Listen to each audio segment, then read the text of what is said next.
Hi, welcome back. I'm Luis Santiago. And I'm Kim Lockhart, and we're the founders of Love Academy and the winners of NBC's dating show, The Match Off. In this video series, we've been talking about how to meet any man, anywhere, at any time. So today, we're going to go a little bit deeper and talk about the kind of guy that you should be looking for. You know, one thing we hear as dating coaches all the time is that women have a list that defines the criteria of the kind of guy that they want to meet. But unfortunately, they never meet the guy who fits the criteria, and they end up feeling frustrated. So we're going to talk about what does belong on your list and what doesn't belong. So let me ask you, do you have a list? Because here are the top 3 things that all women say they want. Number 1, they want a guy that's tall, preferably over 6 feet tall. But what Kim and I want you to focus on is on why you want a tall guy. So I understand. The reason why you want a tall guy is because you want to feel attraction, chemistry, and feminine in his presence. But you don't actually need a guy to be over 6 feet tall to make you feel that way. What you do need is a guy who makes you feel special and cared for. So here's an example. Before I met my husband, I also imagined that I needed a guy who's over 6 feet tall and to be shy and quiet. That was my ideal. The person I ended up marrying is not 6 feet tall, but he's so fun, outgoing, and chivalrous that he makes me feel feminine all of the time. And here's a little fact. Only 14% of American men are over 6 feet tall. So if you're insisting on that, you're ruling out a lot of great guys. Okay, number 2. The second thing that we always hear women say that they need in a relationship is to meet a guy who is financially successful. Now, we understand why you want a guy that's financially successful because we all want security and stability. But what you should focus on is whether he has ambition and he's driven to better himself. There's a lot of great stories of men who achieve great financial success later in their lives. Okay, and number 3, the third thing that we often hear women say is that they want to meet a guy who's ready for marriage and family now.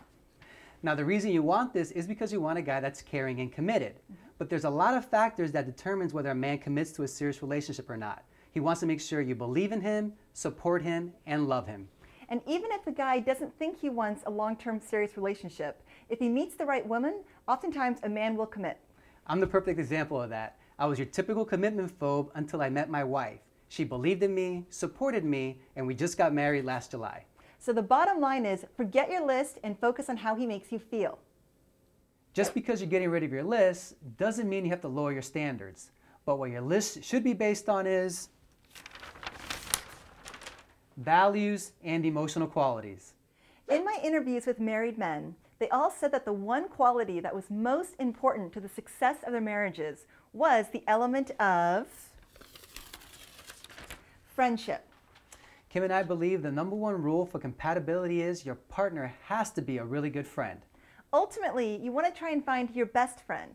So when you're dating, you want to approach it as if you're getting to know a new friend instead of looking at the guy and seeing if he has the criteria to meet your former list. And here's a little secret. The more you show a guy you care for him as a person, the more he wants to be romantic with you. The romantic chemistry will come as the relationship gets stronger and deepens. This was definitely true for each of us. Both Luis and I have ended up marrying people who we consider to be our best friends. Okay, so let's recap. In this video series, we've given you everything you need to know to meet any man, anywhere, at any time. So the first thing you're going to do is tune into your environment and start being aware of all the great guys that are around you. Then you're going to connect with men by sending out the proper signals. And third, instead of having a list, you're going to get connected to yourself by focusing on how he makes you feel when you're around him. It's the experience of being with a person that makes us fall in love. And that's it. Easy and simple. So now as a bonus, we're going to go over the most frequently asked questions and comments that we get as dating coaches. The first comment is, I don't have time to do all this stuff and meet a guy. So remember, women, you don't actually have to do anything other than start paying attention to who's around you and tuning into your environment. This won't take any extra time out of your day. The only time it will take a few minutes is when that new guy is coming over to say hello to you. And remember, it's always harder for the guy because he's the one that has to pick up on the signals and come and break the ice. So another question we get often is that people say, I feel like this was all easier for other people. Kim and I are confident if you follow our advice, it's a lot easier than you think. Of course, at first, it's going to seem a little challenging, but once you start doing it, it gets easier. And our last question is, I live in a big city, but I never meet anyone I'm interested in.